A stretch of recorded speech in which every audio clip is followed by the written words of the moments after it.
ఉండి కూడా వేద శాస్త్రం గాని పారాయణం గాని నామస్మరణ చేసి ఆడవు పుణ్యం అనేది దొరుకుతుంది.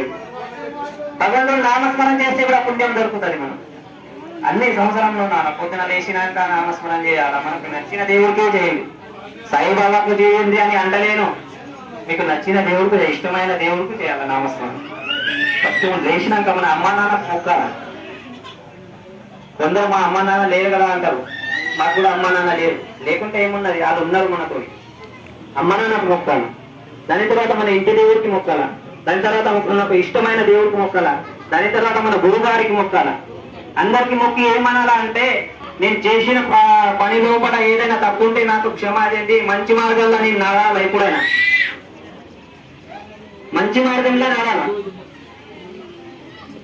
కొన్ని విషయంలో సంసారం లోపల మనం తెలిసి కూడా తప్పు చేయాల్సిందే, తప్పది అది. ఒకరికి మంచిగా జరుగుతుంది అంటే ఒక తప్పు చేస్తే ఏం తప్పు లేదన్న. అయితే తారించ కోసం ఒక జాగాల కోసమే నామస్మరణ చేస్తే మనం పుణ్యం వస్తుంది. సప్తా లోపల మనం ఏం చేస్తే పుణ్యం వస్తుంది?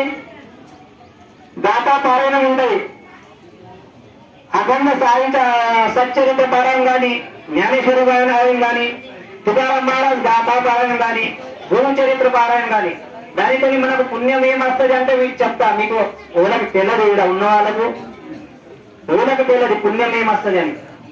సప్తా పెట్టిండు కదా, సప్తా లోపల పోవాలా, బలినం చేయాలా, వీణా పట్టాలా, నా భార్య ఉన్నది 1 గంట, నేను పడతా, దాని తర్వాత నేను నా పని చూసుకుంటా, అంతే తెలుసు మనకు. కాబట్టి సప్తా లోపల సేవ చేస్తే ఏమి దొరుకుతుంది మనకు, ఫలితం అనేది తెలియదు. కాబట్టి ఎందుకు చెప్తున్నా అంటే, ఇలా మనం ప్రతి ఒక్కరు నేను 2 గంటలు పట్టినా, నేను గంట పట్టినా, నేను ఇంకా గాథ పారాయణ చేసినా, నేను ఒక సాయి చరిత్ర ఇయ్యాలన్నా, బుక్ కంప్లీట్ చేసినా, ఇట్లా చేసినా 7 సార్ల గురు చరిత్ర పారాయణం చేస్తే మన ఇంట్లో మనకు ఎలాంటి బాధలు అనేవి ఉన్నాయి, ఎలాంటి బాధలు అనేవి ఉన్నాయి. నవనాథ్ భక్తి సార్ 11 సార్ల పారాయణం చేస్తే ఎలాంటి బాధలు అనేది ఉన్నది. మన నోట్లకి మాట అయిన మన పని అయిపోతుంది. సాయి చరిత్ర ఒక 11 సార్ల పారాయణ చేసి మనం చెప్పిందే జరుగుతుంది. మీరు పారాయణ చేసుకోరు, దాని తర్వాత వచ్చి నాకు మాట్లాడుంది. ఏదైనా పని మీరు చేతుల మట్టి జారితే బంగారం అయిపోతుంది. కాకుండా చెప్పండి, భక్తిలా శ్రద్ధలతో పారాయణ చేయాల. మనం భక్తి శ్రద్ధలతో పారాయణ చేయాల. ఎలాంటి బాధలనే ఉండనే ఉన్నాయి. సప్తా ఎందుకు పెట్టిండు?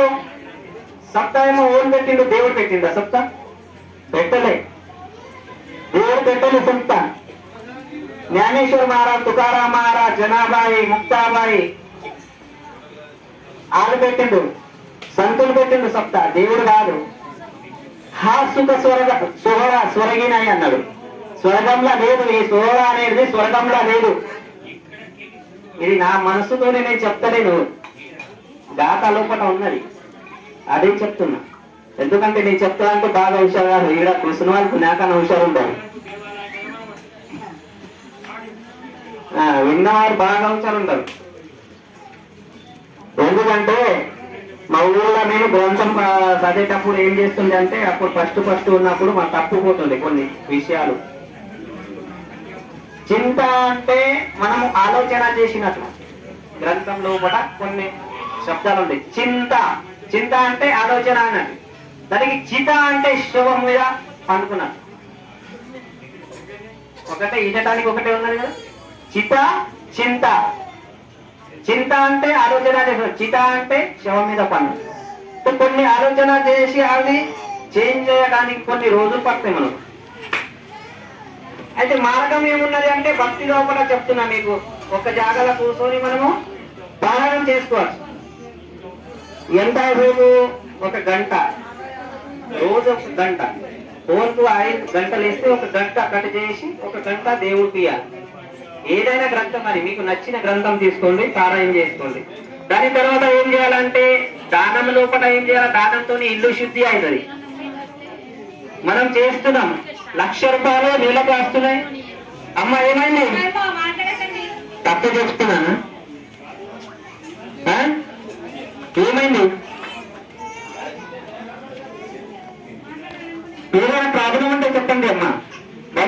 తిందాం, ఏమున్నది. పొద్దు నుంచి నేను కూడా ఏం తినలే, నాకు కూడా ఆకలి అవుతుంది. అన్నం రోజే తింటామమ్మా, ప్రసాదం రోజు తినచ్చు. ఇంటికాడ ప్రసాదం తినచ్చు రోజు. గుడిలో వచ్చినాక ప్రసాదం కాదు, ఇంటికాడ కూడా తినచ్చు. మనస్ఫూర్తిగా రోజు నామస్మరణ తీసుకుంటా మనం వంట చేసినాం అనుకో, అది వంట అన్నం ఉండదు, ప్రసాదం అవుతుంది. ప్రసాదం అవుతుంది. మనసు అంతా శుద్ధిగా ఉండాలి. మనం గంట సేపే మనస్సు పూర్తిగా భగవంతుడు సేవ చేసి అమ్మ, ఒక గంట సేపు సేవ చేసినానుకో ఫలితం అనేది ఖచ్చితంగా భగవంతుడు 100% మనకు ఇస్తాడు. మోసా గ్రామంలో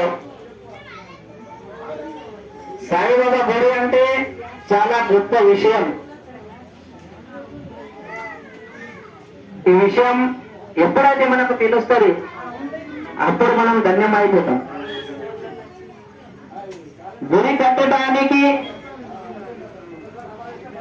ఈ గుడి లోపల ఎంత నామస్మరం జరిగింది, ఎంతమంది ప్రేమతోని తిరిగిండ్రు డబ్బుల కోసము.